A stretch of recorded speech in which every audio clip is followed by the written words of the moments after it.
आज हम बात करेंगे टाइम मैनेजमेंट की। और टाइम मैनेजमेंट की जो बात है वो किस तरह से हमें टाइम को एक यूटिलाइज़ करना चाहिए अपनी स्टडी के दौरान, अपने बिजनेस के दौरान, अपने जो भी हम कार्यक्रम निर्धारित करते हैं उसके दौरान टाइम को किस तरह से मैनेज करना चाहिए। क्योंकि बहुत सारी चीज़ें ऐसी होती हैं जो हम सारी चीज़ें कर लेते हैं लेकिन टाइम को मैनेज ना करने के कारण वो हमारा जो काम है कंप्लीट नहीं हो पाता है। तो कंप्लीट नहीं होने का कारण क्या है? वो जो होता तो है लेकिन टाइम ज़्यादा ले लेता है या फिर चीज़ें हम ज़्यादा कर लेते हैं इन चीज़ों के। तो हम आज बात करेंगे, मान लो स्टडी का टाइम हो और स्टडी में हम सबसे ज़्यादा जो है चीज़ें देखते हैं कि किस तरह से टाइम मैनेज करना है। टाइम मैनेज नहीं हो पाता है, चीज़ें मेंटेन नहीं हो पाती हैं। एक साल का समय होता है हमारे पास, पूरे एक साल 365 दिन का समय, 66 दिन का समय होता है, लेकिन उसको हम कैरी नहीं कर पाते हैं। कंटिन्यू हम स्टडी नहीं कर पाते हैं, कंटिन्यू हम कोई काम नहीं कर पाते हैं। हम कंटिन्यू 6 घंटे 8 घंटे की स्टडी को लेके काफ़ी डरे हुए रहते हैं कि किस तरह से होगा और कैसे होगा। और इसी तरह से हमारी इन चीज़ों की प्रक्रिया में हमारा पूरा एक साल गुजर जाता है और एग्ज़ाम टाइम आ जाता है। इसी एग्ज़ाम टाइम के दौरान और फिर हमें क्या होता है, डर होता है, फिर होता है कि हमारा जो सिलेबस कंप्लीट नहीं हुआ, हमारी स्टडी कंप्लीट नहीं हुई है, इस तरह की चीज़ें आती हैं। तो दोस्तों ऐसा क्यों होता है कि हम चीज़ों को निर्धारित नहीं करते हैं और हमारे साथ साथ चीज़ें ऐसी प्रॉब्लम आती हैं कि हम उसको बाद में करने में थोड़ा सा घबरा जाते हैं।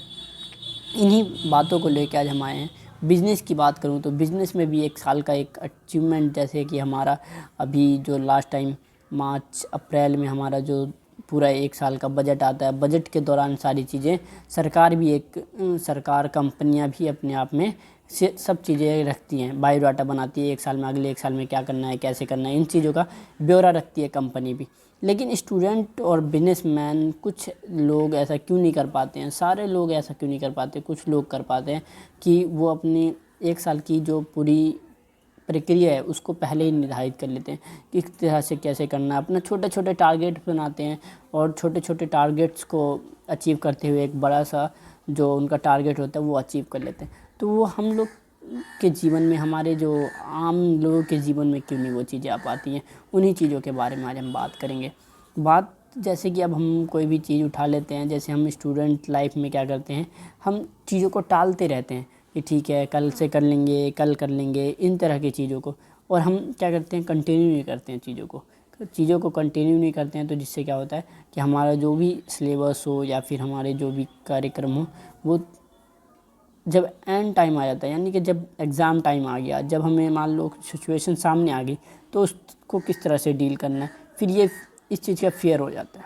तो इसीलिए हमें चाहे धीरे धीरे अपने सारी चीज़ों को मैनेज करके शुरुआत से ही चलना चाहिए। मान लीजिए एक टाइम टेबल बनाना चाहिए, टाइम टेबल के अकॉर्डिंग सारी चीज़ें करनी चाहिए। एक टाइम टेबल हमने बनाया कि चलो ठीक है, आज हम मॉर्निंग में उठे, सबसे पहले उठते ही हमने एक दिन का पूरा कार्यक्रम बनाया कि आज मैं पूरे दिन ये काम करूँगा, ये चीज़ें हो गई। फिर उसके बाद से जो हमारा बचा हुआ समय है, अगर बचता है समय, तो फिर उसके लिए हमें नेक्स्ट टारगेट दूसरा बनाना है। ये तो दिन का हो गया। फिर मंथली बनाओ, एक मंथली टारगेट होना चाहिए, एक ये।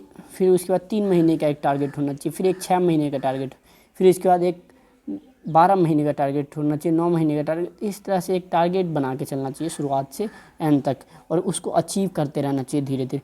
छोटे छोटे टारगेट्स हम रखेंगे तो आसानी से अचीव होते जाएंगे। बड़े टारगेट पे अगर हम आ जाते हैं डायरेक्टली, तो हमारा जो टारगेट है वो अचीव नहीं हो पाते, क्योंकि हम डायरेक्ट वहाँ देखते हैं, इस कारण से हमारा जो है वो नहीं हो पाता है, टारगेट अचीव नहीं हो पाता। लेकिन हम छोटे छोटे डेली रूटीन पे करें, फिर 3 दिन, 1 हफ्ता, 10 दिन, फिर इस तरह छोटे छोटे टारगेट सेट करेंगे, महीने भर, 3 महीने भर। तो छोटे छोटे टारगेट जब सेट करेंगे तो छोटे छोटे टारगेट्स कंप्लीट हो जाएंगे, फिर बड़ा टारगेट अपने आप अचीव हो जाएगा। Okay, thank you. फिर मिलते हैं नेक्स्ट वीडियो में।